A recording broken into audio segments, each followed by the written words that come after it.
makikinig po kayo ng SONA ni PBBM sa Lunes? Siguro sisilip.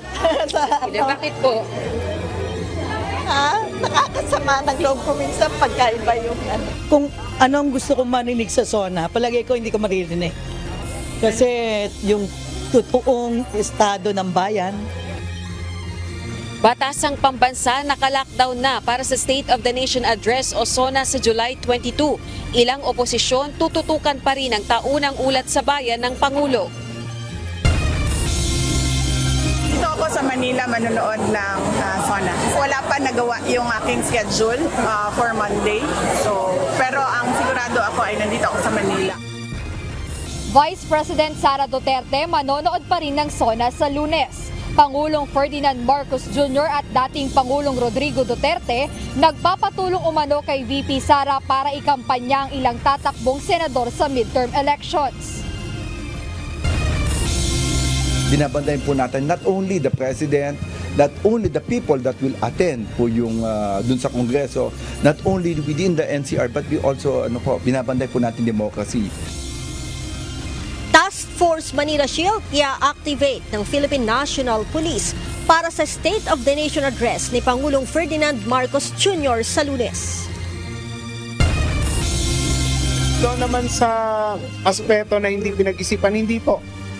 Talaga pong piga-utak ang ginawa po namin dyan para po malagyan pa rin despite the challenges ng elevator.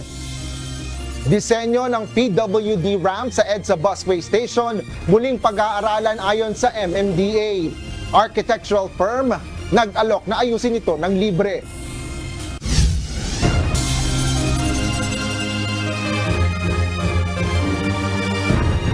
Magandang hapon Pilipinas at sa buong mundo. Una sa ating mga balita.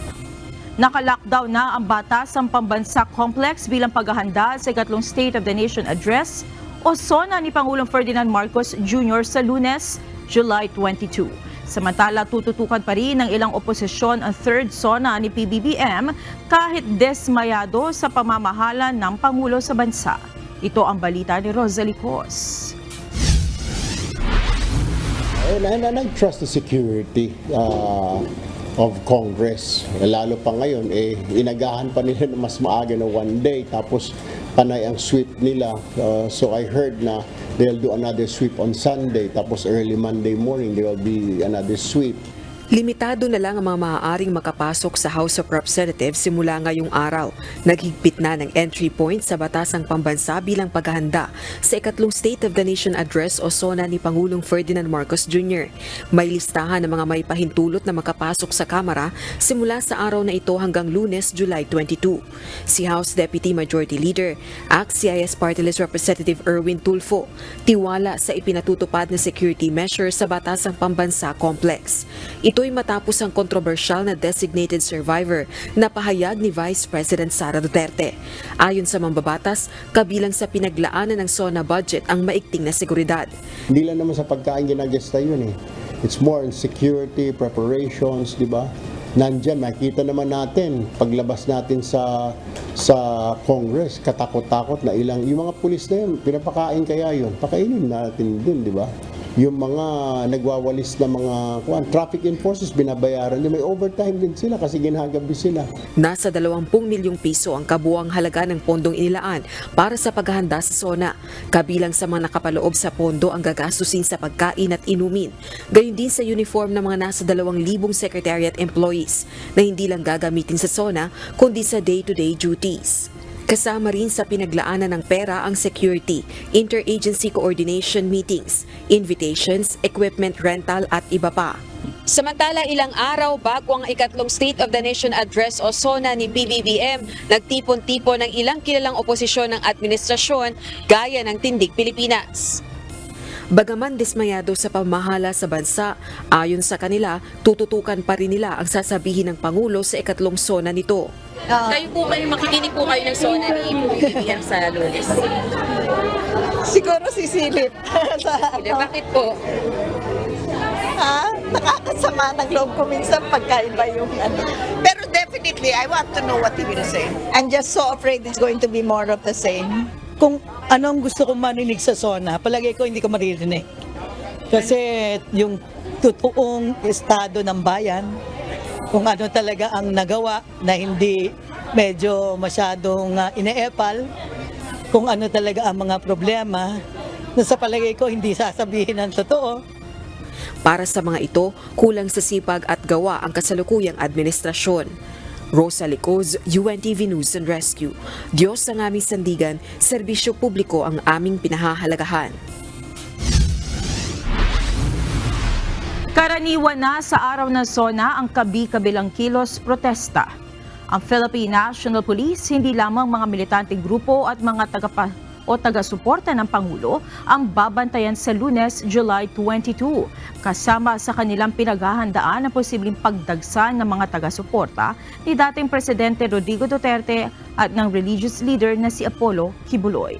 Ito ang balita ni Lea Ilagan. Binabandayan po natin not only the President, not only the people that will attend po yung dun sa Kongreso, not only within the NCR, but we also binabanday po natin democracy. If we protect the President, we protect the Congress. We protect po yung democracy po natin. Yun po yung pinaglalaban natin. That's a democracy po ang SONA po. 100% ng handa ang Philippine National Police sa seguridad na ipatutupad sa State of the Nation Address ni Pangulong Ferdinand Marcos Jr. sa Lunes. Ayon kay PNP Chief Police General Romel Francisco Marbil, ikinukonsidera nila sa pagpaplano ang lahat ng senaryo. Kabilang dito ang napabalitang posibleng pagdagsa ng sinasabing mga taga-suporta ni dating Pangulong Rodrigo Duterte at ng religious leader na si Apollo Kibuloy. Prepared po kami dyan. Lahat po naman yan, they're already factored in. And nabilang na po natin yung mga taong nag-apply po ng ating permit po. No? Nilinaw naman ni Chief PNP na wala silang namomonitor na banta sa ikatlong SONA ng Presidente. No, wala pong monitor na threat po ngayon na. But ang nasa isip natin, there is always a threat because wala po dapat mag-relax. Sa ngayon, mayroon ng 2 grupo na nag-apply ng permit para makapagsagawa ng kilos protesta sa Lunes. Isang anti-government po at least doon sa kanilang profile po at isa pong pro-government po. Kung mag-aantay po tayo hanggang mamaya po kung meron pong maaprubahan. So ito po yung isa sa mga sinasabi po natin na minor adjustments po na ready po tayong gawin come D-Day po dahil ang gusto po talaga ng ating Chief PNP ay hindi po talaga maapektuhan yung traffic flow sa Commonwealth. Kaugnay nito, i-activate na ng PNP ang kanilang Task Force Manila Shield sa tulong ng augmentation force mula sa Police Regional Office 4A o Calabarzon at Police Regional Office 3 o Central Luzon na magbabantay naman sa seguridad papasok at palabas ng Metro Manila. Ipinaalala din ng PNP na iiral ang gun ban simula July 20 hanggang July 22 bilang bahagi ng ipatutupad na seguridad sa SONA ng Pangulo. Lea Ilagan, UNTV News and Rescue. Diyos ang aming sandigan, serbisyo publiko ang aming pinahahalagahan. Kinumpirma ng Philippine National Police na may natatanggap silang impormasyon mula sa mga nagpapakilalang miyembro o taga-suporta ng religious leader na si Apollo Kibuloy. Subalit ayon kay PNP Public Information Office Chief Police Colonel Jean Fajardo, masusi itong dumadaan sa beripikasyon ng PNP. Posible kasi anyang inililigaw lamang ng mga ito ang ginagawang paghahanap ng mga otoridad. Mula po nung naglabas po tayo ng rewards sa sino man pong makakapagbigay po ng information, dinagsa po tayo ng mga tawag giving information. Some of them are claiming na sila po ay mga taga-suporta. Pero kagutulad ng sinasabi po natin, hindi po natin ito basta-basta tatanggapin. Baka nga yung iba ay prank calls lang, baka yung iba naman ay intended para ilayo tayo dun sa tinutumbok po natin ng mga areas na possible po na kinokoonan po ng mga pinaghahanap po natin. So lahat po itong information po na ito ay vinevet po natin, kino-confirm, binavalidate po natin sa ibang sources po natin. And of course, yung intelligence community po natin. Dagdag ni Colonel Fajardo, mayroon ng magandang lead ang PNP sa ginagawang paghahanap kay Kibuloy at 4 pang kapwa akusado nito sa mga kasong qualified human trafficking, child at sexual abuse. Tinukoy na ng Metropolitan Manila Development Authority ang mga alternatibong ruta sa araw ng State of the Nation Address ni Pangulong Ferdinand Marcos Jr. sa July 22. Pinapayuhan ng mga motorista na panorte o manggagaling ng Quezon City Memorial Circle at patungo sa Fairview na dumaan sa North Avenue at lumusot sa Mindanao Avenue. Pagkatapos ito ay maaaring dumaan sa Sauyo Road o Quirino Highway at lumabas sa Commonwealth Avenue hanggang sa makarating sa destinasyon. Habang wala namang pagbabago sa mga pa-southbound.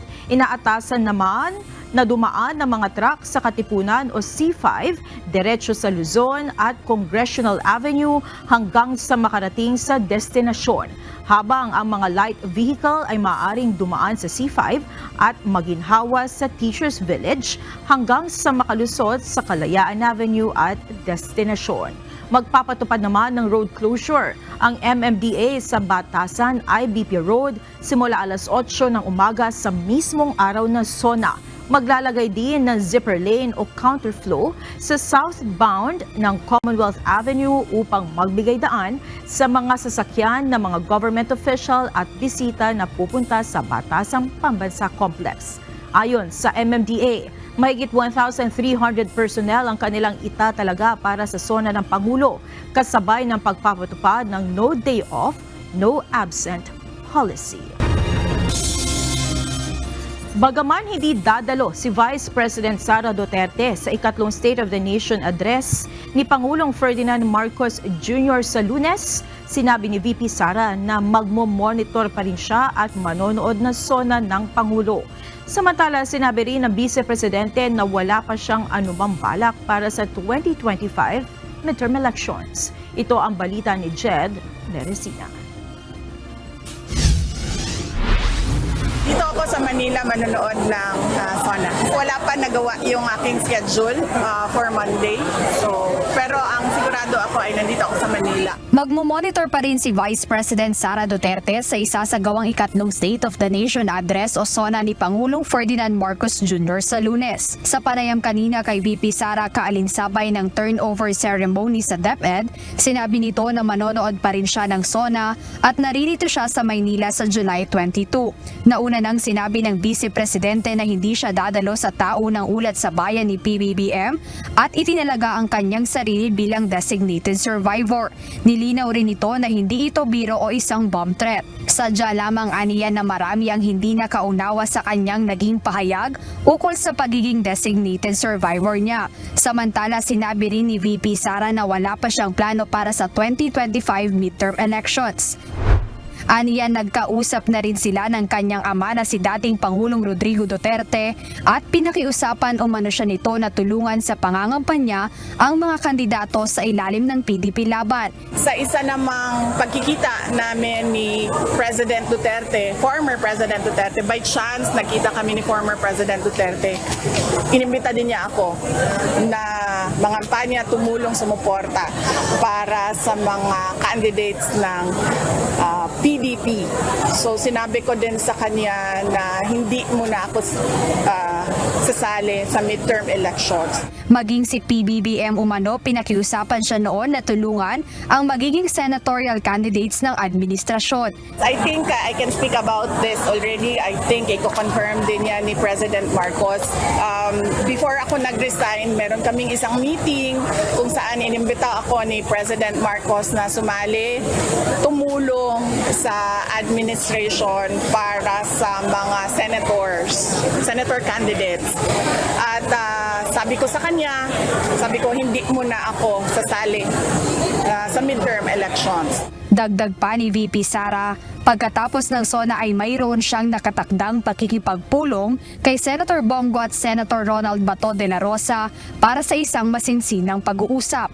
Jed Neresina, UNTV News and Rescue. Diyos ang aming sandigan, serbisyo publiko ang aming pinahahalagahan. Dumipensa ang Metropolitan Manila Development Authority o MMDA matapos na mabatikos sa social media ang umano'y matarik na rampa sa Philam Station ng EDSA Busway. Kaugnay ito sa ipinatayo nitong rampa sa isang estasyon sa EDSA Busway. Batid ng MMDA na hindi perpekto ang disenyo ng PWD ramp, gayunman, iginiit ng ahensya na mapakikinabangan pa rin ito ng mga senior citizens, buntis at iba pang persons with disability. Gayunman, kumonsulta pa rin ng MMDA sa isang architectural firm upang ayusin ang rampa. Ito ang balita ni Asher Cadapan Jr. Doon naman sa aspeto na hindi pinag-isipan, hindi po. Talaga pong piga-utak ang ginawa po namin dyan para po malagyan pa rin despite the challenges ng elevator. Nanindigan ng Metropolitan Manila Development Authority o MMDA na maraming bagay ang kanilang ikinonsidera sa pagpapatayo ng PWD ramp sa bagong bukas na film station ng EDSA Busway. Ito ang sagot ng MMDA matapos na mag-viral at umani ng kritisismo mula sa mga netizen nila'y masyadong matarik na rampa para sa mga person with disability. Paliwanag ng ahensya, hindi naging madali ang pagpapatayo ng nasabing PWD ramp dahil may height restriction ng MRT na kailangang sundin. Kaya naman hindi pwede na ipantay ang elevator sa footbridge. Kung makikita nyo itong EDSA Philam Busway Station, kapag mas mataas ang pagkakatayo ng elevator, ay tatamaan nito ang Metro Rail Transit o MRT Line 3. Kaya hindi pantay ang lagusan nito dito sa footbridge. Habang nakaharang naman itong poste sa dadaanan ng rampa, kaya mahirap itong pahabain para naman hindi mas matarik para sa mga naka-wheelchair. Kasi po ang option lang po natin, ilagay siya as is na medyo matarik yung rampa or wala talaga elevator at gagamit lang po ng hagdan ang ating mga kababayan. Aminado ang MMDA na hindi perpekto ang disenyo ng rampa para sa mga naka-wheelchair. Gayunman, maaari pa rin nila itong mapakinabangan ng mga senior citizen, buntis at iba pang PWD. Hindi lamang naman po naka-wheelchair ang gagamit ito. Mas marami po sa aming obserbasyon yung mga senior citizens, buntis at yung may kapansanan na hindi naman po nagre-require ng wheelchair na makakagamit pa rin po nito.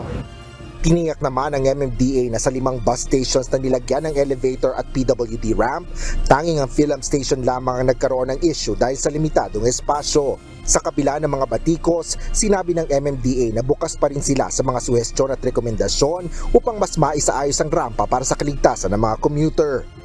I'm in touch with one of the premier architectural firm dito sa Pilipinas. Ilelend po nila yung kanilang service for free. Magkakaroon po kami ng inspection at magsasuggest po sila ng ways kung paano pa i-improve. Dagdag pa ng MMDA, hindi pa rin naman tapos ng contractor ang pagsasaayos ng mga infrastruktura sa ilang busway stations. Gaya na lamang ng pagpipintura sa mga rampa upang hindi madulas sa mga dadaanan dito. Bagaman isinagawa ng inauguration o pagsisimula nito ay wala pa nilang takdang petsa kung kailan opisyal na magbubukas ang elevator at rampa. Asher Cadapan Jr., UNTV News and Rescue. Diyos ang aming sandigan, serbisyo publiko ang aming pinahalagahan. Paiigtingin pa ng Special Action and Intelligence Committee for Transportation o SAICT ang kanilang anti-colorum operations at kasama na sa iikuti ng mga karatig probinsya ng Metro Manila. Kanina umaga, mga shuttle service ng ilang kumpanya sa Santa Rosa, Laguna ang kanilang nasita. Ito ang balita ni JP Nunez. Pati yung mga karatig probinsya po natin ay pinupuntahan na rin natin. Dito po may mga complaints po kasi dito, may mga reports na nakakarating po sa amin sa opisina namin sa DOTR na may mga illegal po na bumibiyahe dito sa area po ng Santa Rosa. Kaya pinuntahan po natin at binigyan po natin na aksyon.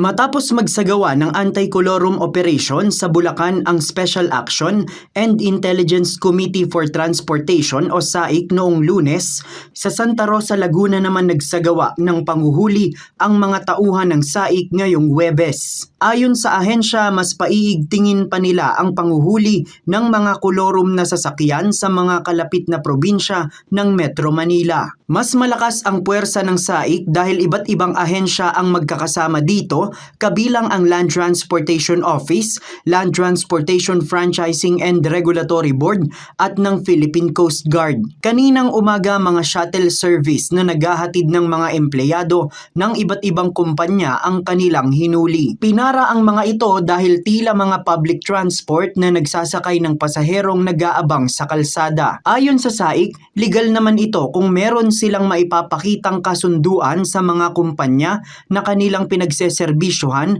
kung saan nakapaloob ang insurance na sasagutin ng operator ng sasakyan kung maaaksidente ang mga pasahero. Ang problema, ang ilan sa mga ito ay walang naipakitang mga dokumento at kung meron man, expired na. Nung ma-check po natin yung mga sasakyan, nakita natin yung kanilang mga papeles ay hindi po tama bilang isang shuttle service dahil meron nang nilalabas na prangkisa ang LTFRB para doon sa mga shuttle service. Depensa ng mga driver, meron naman silang kaukulang dokumento. Ang problema, hindi lang nila nailagay sa sasakyan. Kasi may kontrata po eh. May kontrata po siya. Meron po siyang kontrata sa company. Meron kaming ganito, monitoring. Hindi ko naman alam na na pala yung experimental ako. Nalimutan ko lang gawa ng kala ko kasi . Samantala, bukod sa mga shuttle service, meron ding isang bus ang pinara ng SAIC. Nagduda ang mga otoridad na baka merong out of line na mga bus ang pumapasada sa Laguna kaya nagsagawa sila ng random inspection. Ang isang bus na papuntang Taft Avenue sa Pasay, meron namang tamang ruta mula sa Land Transportation Franchising and Regulatory Board o LTFRB. Ang problema, walang naipakitang rehistro ang driver mula sa Land Transportation Office. Binigyan siya ng pagkakataon na tumawag sa kanilang kumpanya upang magpadala ng kopya ng rehistro kahit sa online messaging app pero wala siyang naipakita. Sa huli, pinalipat ang mga sakay nitong pasahero sa ibang bus at subject for impound ang bus dahil sa failure to carry ORCR. Rehistrado yan, kaya lang nawala lang yung dokumento, hindi ko na-check kanina kasi araw-araw naman ginagamit ko, lagi na andyan yun. Yung reliever ko lang, hindi ko alam kung bakit nawala. Ayon sa SAIC, mahalaga na merong mga legal na dokumento ang mga shuttle service at mga pampublikong transportasyon upang makakuha ng insurance ang mga pasahero sakaling maaksidente. Delikado po yan kasi once na magkaroon ng aksidente, kapareho din sa mga bumibiyahe nating mga kolorum na hinuhuli, hindi rin covered ng insurance yung mga pasahero once na sila ay ma-involve sa aksidente. Kaya napakadelikado po niyan. JP Nunez, UNTV, News and Rescue. Diyos ang aming sandigan, serbisyo publiko ang aming pinahahalagahan. Narito naman ang mga balita sa iba't ibang panig ng mundo na ihahatid ng ating global correspondent na si Nerissa Dando mula sa Nagoya, Japan.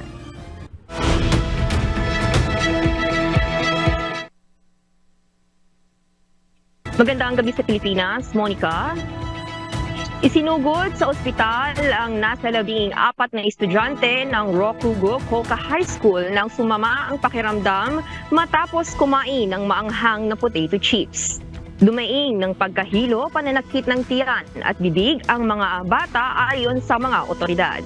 Ayon sa kumpanyang nagmamanufacture ng nasabing chichirya, malinaw naman sa nakasaad sa label na ang kanilang curry chips ay para lang sa may edad. 18 pataas. Base rin sa website ng Isayama Corporation, bawal ito sa mga wala pang 18 years old dahil sa anilay extreme spiciness. May babala rin ito na mag-ingat sa pagkain ng nasabing chips. Nakompleto na noong Martes, July 16, ang ika-7 round ng radioactive water discharge mula sa Fukushima Daiichi Nuclear Power Plant. Nasa 7,800 tons ng tubig ang inirelease sa dagat ng Tokyo Electric Power Company Holdings Incorporated. Bago inilabas ang tubig, isinailalim muna ito sa proseso upang maalis ang karamihan sa mga radionuclides liban sa taglay nitong tritium. Kinansila ni US President Kinansela ni US President Joe Biden ang kanyang mga campaign engagement sa Las Vegas matapos itong magpositibo sa COVID-19 ilang minuto bago ang kanyang talumpati sa pinakamalaking organisasyon ng Latino advocates sa bansa. Ayon naman sa White House, walang dapat ipag-alala ang supporters ng Pangulo dahil nasa maayos naman itong kalagayan. Ito ang balita ni Lynn Perez. Thank you all so much for your patience and understanding. Regrettably, I was just on the phone with President Biden, and he shared his deep disappointment at not being able to join us this afternoon. The President has been at many events, as we all know, and he just tested positive for COVID.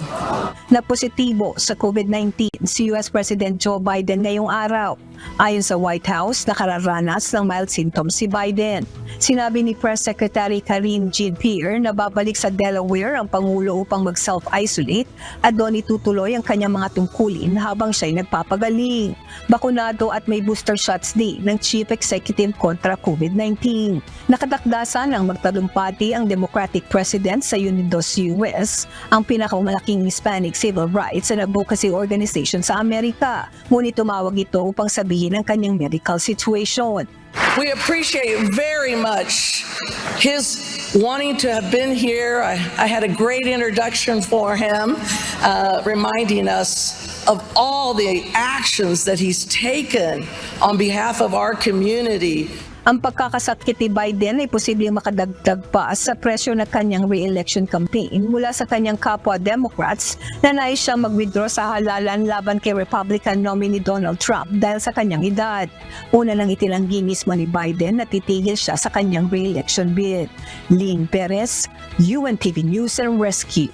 Diyos ang aming sandigan. Serbisyo publiko ang aming pinahahalagahan.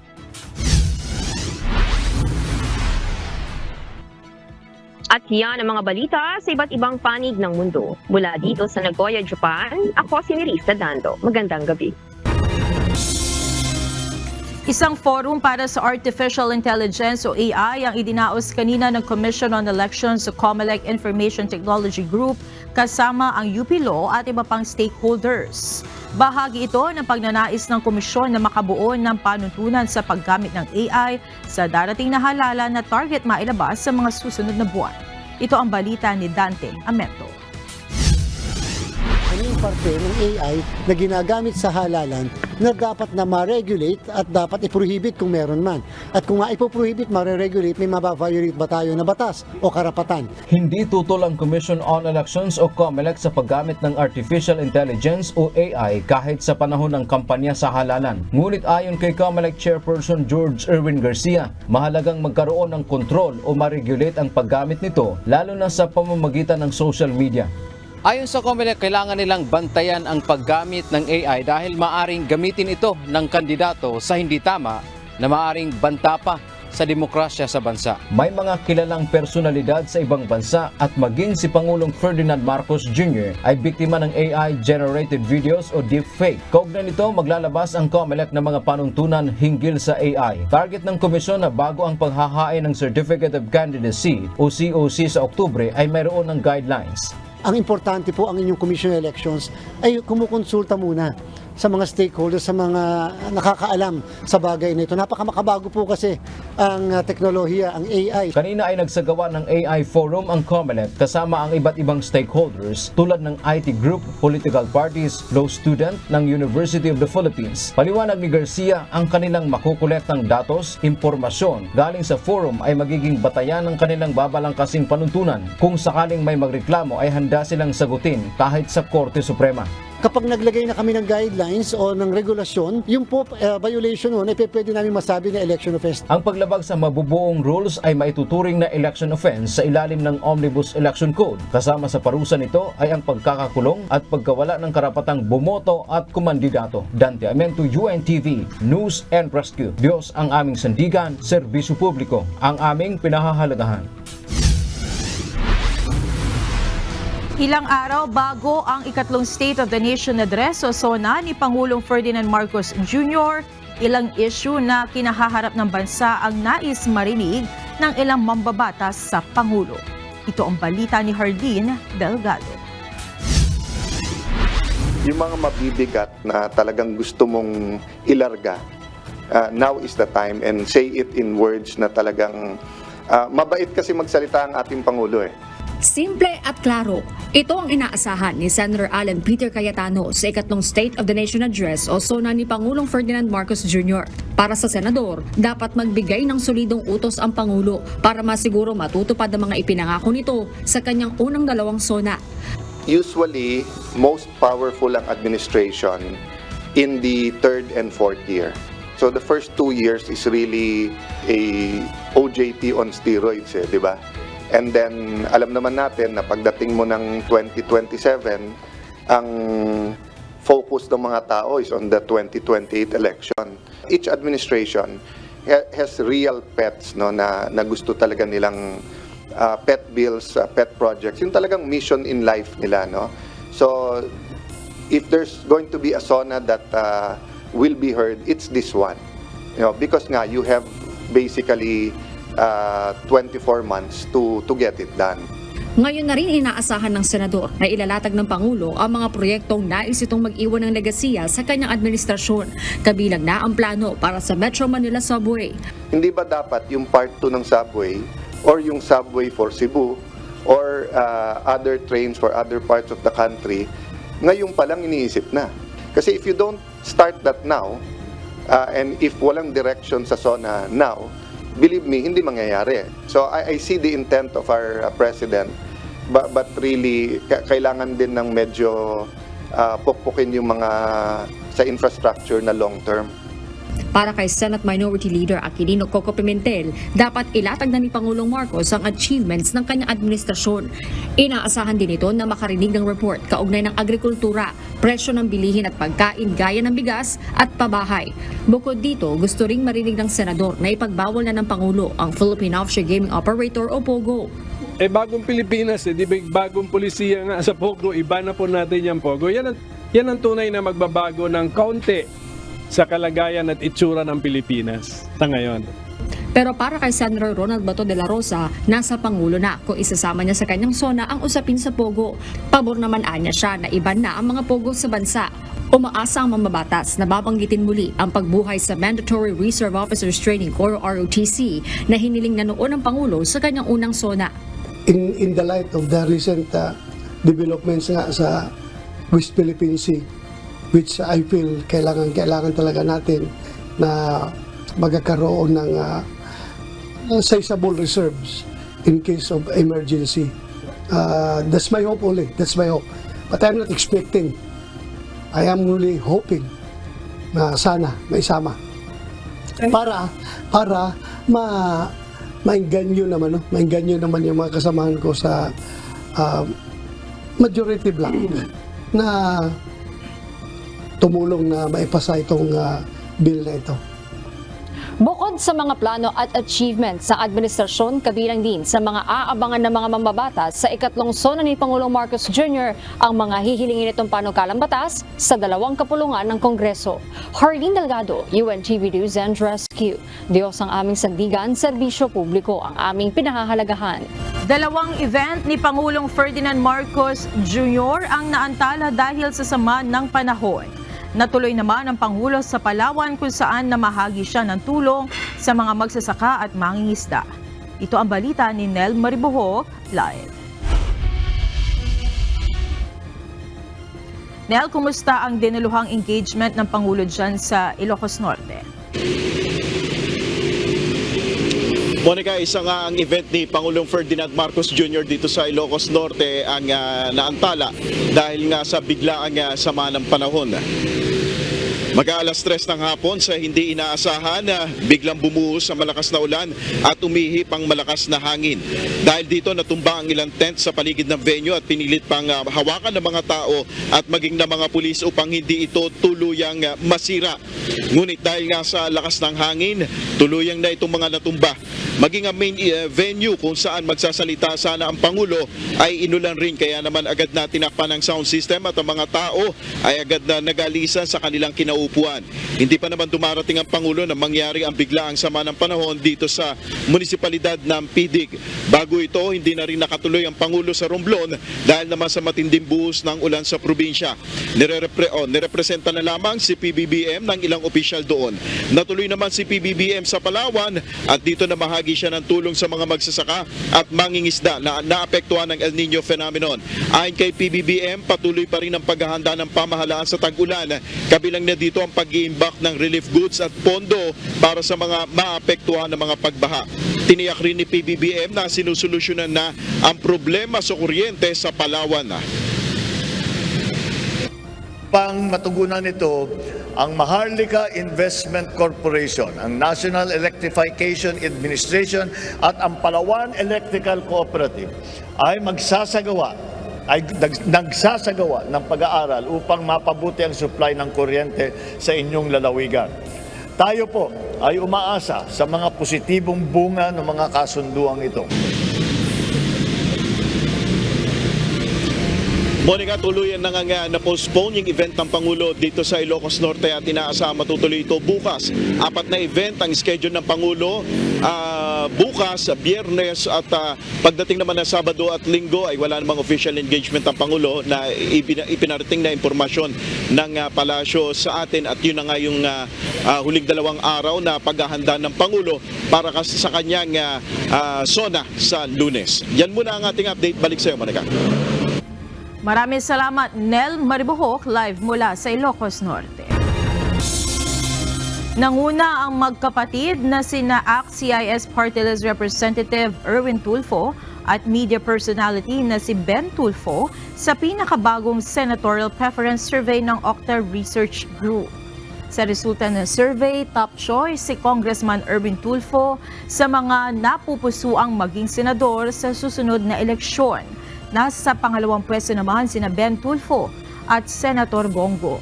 Sinusundan ito ni dating Senate President Tito Soto III at Senator Pia Cayetano. Pasok din sa top 16 senatoriables sina Senators Bong Revilla Jr., Ronald Bato de la Rosa, Francis Tolentino, gayon din si dating Senador Ping Lacson, former President Rodrigo Duterte, ex-Senator Manny Pacquiao, Senator Amy Marcos, Senator Lito Lapid, DILG Secretary Benhur Abalos Jr., pati sina dating Manila City Mayor Isko Moreno at Makati City Mayor Abby Binay. Isinagawa ang survey sa 1,200 respondents na nasa 18 years old pataas sa pamamagitan ng interview mula June 26 hanggang July 1, 2024.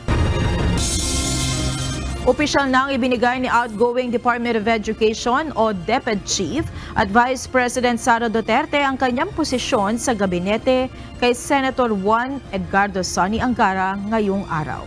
Kaugnay nito, siniguro naman ni Senator Angara na ang napasimulang trabaho ng DepEd ang magsisilbing matatag na pundasyon ng mga programa at proyekto na kanilang isusulong. Ito ang balita ni Jed Neresina. We would like to warmly welcome Secretary Sonny Angara to the Department of Education family. Tuluyan nang nagpaalam si Vice President Sara Duterte bilang kalihim ng Department of Education o DepEd ngayong araw. Opisyal na niyang ipinasa ang tungkulin kay Senator Juan Edgardo Sonny Angara kasama ang pag-asang itutuloy ng susunod na kalihim ang mga maiiwang mga proyekto sa kagawaran. Nabanggit ko kanina sa aking mga speech yung mga hindi pa natupad na mga pangarap natin para sa Department of Education. And kanina pagkatapos ng program, sinabi ni Senator Angara kung pwede siya makakuha ng kopya ng speech para mapasadahan niya yung mga pangarap natin para sa Department of Education. Kaugnay nito, dalawang bagay ang nais ni VP Duterte at naniniwala naman siya na itutuloy ito ni incoming Secretary Angara. Una na rito ang review at revision ng K-12 curriculum, maging ang implementasyon nito sa mga paaralan. Sa akin, yung priority ko na sana ay itutuloy, and I'm sure itutuloy ni Secretary Sani Angara dahil alam ko na iintindihan niya ang importansya nito, yung pag-review ng senior high school curriculum, yung grades 11 and 12 at pag-implement ng bagong curriculum to make sure na pag-graduate ng mga bata sa grade 12 ay pwede na silang dumiretso sa trabaho. Nais din ng Vice Presidente na maituloy ni Senator Angara ang digital education na target ng ahensya sa 2028. Pangalawa is yung Department of Education, digital education. Dahil kailangan talaga i-institutionalize yung blended learning program at distance learning natin. Samantala, walang pagsisisi si Vice President Duterte sa pagpapatakbo ng kagawaran ng edukasyon sa loob ng kanyang 2 taong pangunguna dito bilang kalihim. Aniya, nais niya pa sanang tapusin ang lahat ng kailangang magawa ng ahensya sa panahon ng kasalukuyang administrasyon. In fact, it is with a heavy heart that I leave the Department of Education. Minahal ko itong trabaho na ito. Minahal ko yung mga kasama ko sa Department of Education. So, meron talaga akong regrets dahil gusto ko talaga tapusin yung kung ano man yung dapat na deliverables ng Marcos administration mula sa Department of Education. Nilinaw naman niya na walang kinalaman si First Lady Liza Araneta Marcos sa kanyang pagbibitiw sa posisyon. No, kasi wala naman din kinalaman si First Lady sa trabaho namin ni Pangulong Marcos. So, sabi ko nga, kailangan niya na sit down dahil hindi siya isang rason lang. Nagkabuhol-buhol na siya na madaming rason. Aniya, isang mahabang kwento kung kanyang idedetalye ang dahilan ng kanyang pagpapaalam bilang kalihim ng kagawaran ng edukasyon. Kaya nagbigay na lang siya ng maikling paliwanag tungkol dito. Merong personal sa aming dalawa ni President Marcos which stems from yung napag-usapan namin bago ako pumayag na tumakbong Vice President. Meron siyang sa trabaho at meron siyang sa bayan. Bukas July 19 ang effectivity ng resignation na ipinasa ni Vice President Sara Duterte kay Pangulong Ferdinand Marcos Jr. At sa darating na Lunes July 22, inaasahan na pangungunahan na ni incoming DepEd Secretary Sani Angara ang flag raising ceremony dito sa DepEd Central Office sa Pasig City. Jed Neresina, UNTV News and Rescue. Diyos ang aming sandigan, serbisyo publiko ang aming pinahahalagahan. Kukuha ang Singapore ng mga health workers sa Pilipinas upang makadagdag ng pangangailangan nila ng mga nurse para sa mga pampubliko at pribadong ospital at health institutions doon. Ayon sa Singaporean Ambassador, ang pagiging likas na maalaga ng mga Pinoy healthcare worker ang isa sa mga dahilan bakit sila top choice sa kanilang bansa. Ito ang balita ni Ryan Lacanlale. We are enthusiastic in this forthcoming signing of the Memorandum of Agreement on the recruitment of Filipino healthcare workers with the Ministry of Health. Nakatakdang lumagda sa isang Memorandum of Understanding ang Department of Migrant Workers at Ministry of Health ng Singapore para sa pagkuha ng mga health workers sa Pilipinas. I-deploy ang mga health workers sa mga pampubliko, pribado at non-profit healthcare sa Singapore.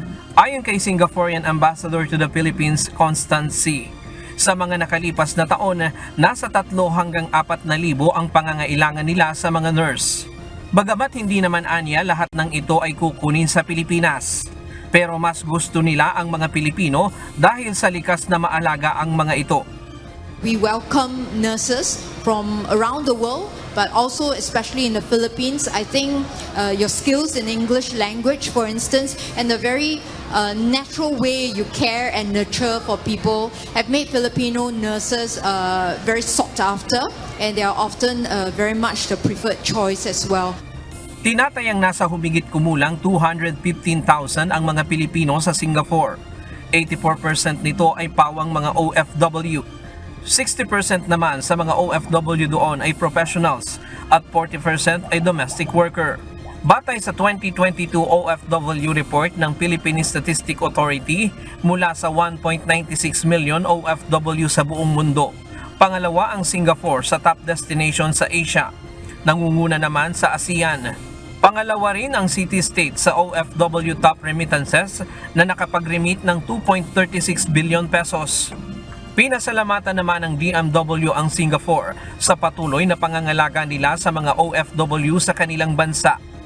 We are also thankful to the Singaporean government and the Ministry of Manpowers for the various recent measures they placed to further protect our OFWs.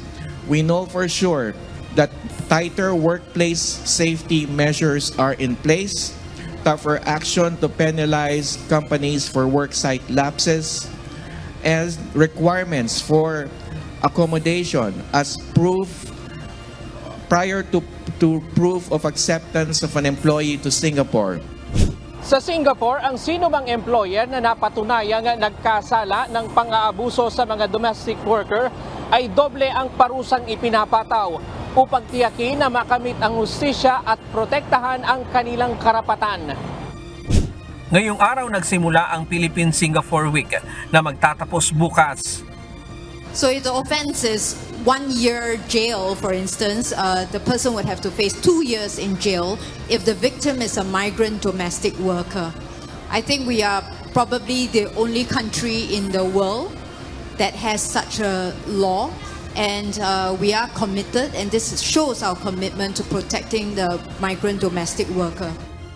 Samantala, inanunsyo ng DMW na umabot na sa 2,500 ang nakatanggap ng claims sa Saudi Claims. Ito ang mga Pilipinong manggagawa na nawalan ng trabaho noong 2015 hanggang 2016 nang magdeklara ng bankruptcy ang kanilang mga kumpanya.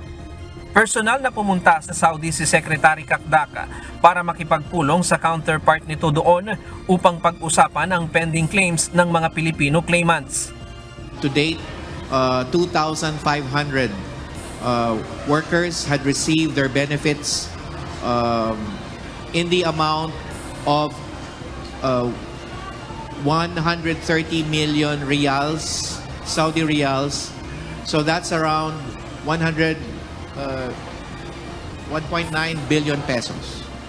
So 2,500 have received the benefits. There will be in the very near future an additional 2,000 or so to receive the additional releases, and succeedingly there will be another set to receive the future benefits, with respect to the claims. Nauna nang sinabi ng DMW na nasa mahigit 10,000 Pilipino ang claimants. Sa pakikipag-usap ng DMW sa Saudi government, maaari pa daw nilang tanggapin ang mga claimant na hindi nasama sa listahan. Ryan Lacanlale, UNTV News and Rescue. Diyos ang aming sandigan, serbisyo publiko ang aming pinahahalagahan. Tulong muna bago balita. Pangunahing advokasya ng UNTV ang serbisyo publiko at pagtulong sa kapwa. Dito nabuo ang Tulong Muna Bago Balita o TMBB ng UNTV News and Rescue. Sama-sama natin balikan ang mga pinagdaanang advokasiyang ito sa nakalipas na mahigit 1 dekada. Ito ang balita ni Joshua Anton.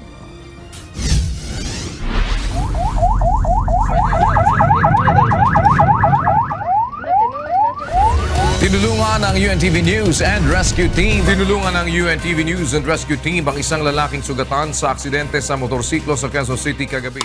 14 na taon na ang nakararaan mula nang ilunsad ni Mr. Public Service Kuya Daniel Razon ang advokasiyang Tulong Muna Bago Balita ng UNTV News and Rescue. Isang kakaibang konsepto na kung saan ang mga news reporter at crew ay pawang trained responder at ang mga news vehicle ay may kakayahang makapag-transport ng pasyente. Maipakita natin na una sa atin ang ating mga kapwa-tao kaysa sa balita. Kaya tulong muna bago balita.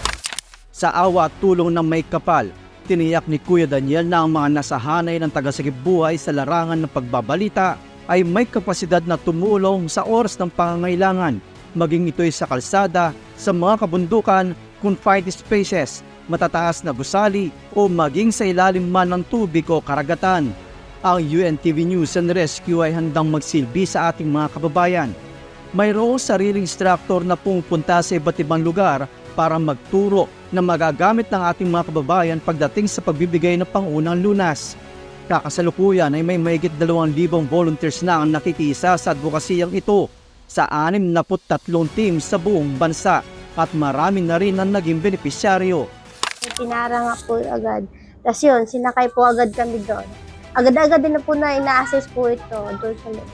Maraming pong salamat doon po sa ambulance na nakita na taxi rider kasi isa po yung mas malaking tulong po sa baby ko na may takbo agad sa hospital.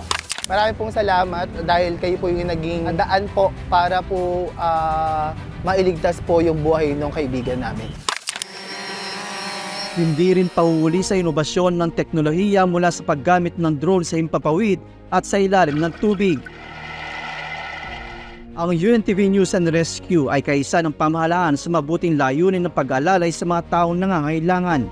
Kinilala din ang kapasidad ng grupo nang ito ay makasama sa flag hoisting noong June 12, 2017 sa Philippine Rise, kasama ang Armed Forces of the Philippines. Isa din ng team sa pribadong sektor na naging abala sa pagsalba ng buhay at naglikas sa mga nasalanta noong panahon ng pagputok ng Bulkan Taal. Hindi napigil ng pandemya ang operasyon ng grupo na umabot sa ating kapwa-tao. Let's go, team! Pagkakaroon ng programang repaso tuwing pagpapalit ng taon para tumugon sa mga nangangailangan ng tulong sa gitna ng kasiyahan ng maraming kababayan. At ngayon, mas malakas na puwersa ng UNTV News and Rescue ang haharap sa mas malalaking hamon ng pagharap sa disaster at mga kalamidad. Bukod dito, ibinabahagi din ng grupo sa mga eskwelahan, barangay, pribadong sektor at ahensya ng gobyerno ang kaalaman sa pagsagip ng buhay sa pamamagitan ng pagkakondak ng seminars at training. Kasabay ng pagdiriwang sa 14th na anibersaryo ng advokasya, nagsagawa ang grupo ng free training ng basic first aid at basic life support sa 63 locations sa Luzon, Visayas at sa Mindanao. Ang 14 na taon ay matuling lumipas, ngunit ito ay magpapatuloy habang may buhay pa at lakas na kaloob ng Diyos sa bawat isang miyembro ng UNTV News and Rescue. Saving lives is not just a duty for us, but a lifetime commitment. We are UNTV News and Rescue. Joshua Antonio, UNTV News and Rescue. Diyos ang aming sandigan, serbisyo publiko ang aming pinahahalagahan.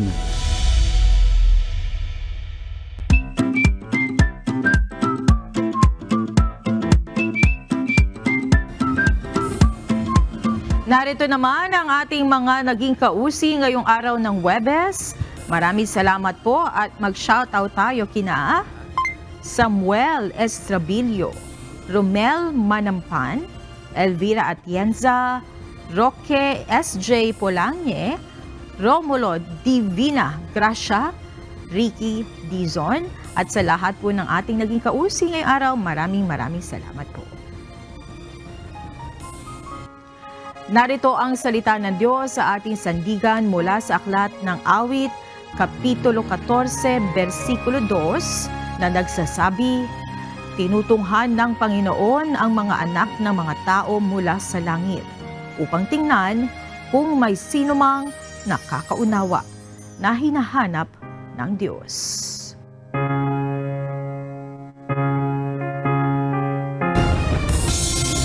At yan ang kabuuan ng ating balitaan ngayong gabi. Aming inilahad ng buong katapatan kung paano namin nasaksihan. Kayo po ay makapagtitiwala na ang aming nakita at narinig ang aming ibinabalita. At dito sa UNTV, Diyos ang aming sandigan, serbisyo publiko ang aming pinahahalagahan. Magandang gabi.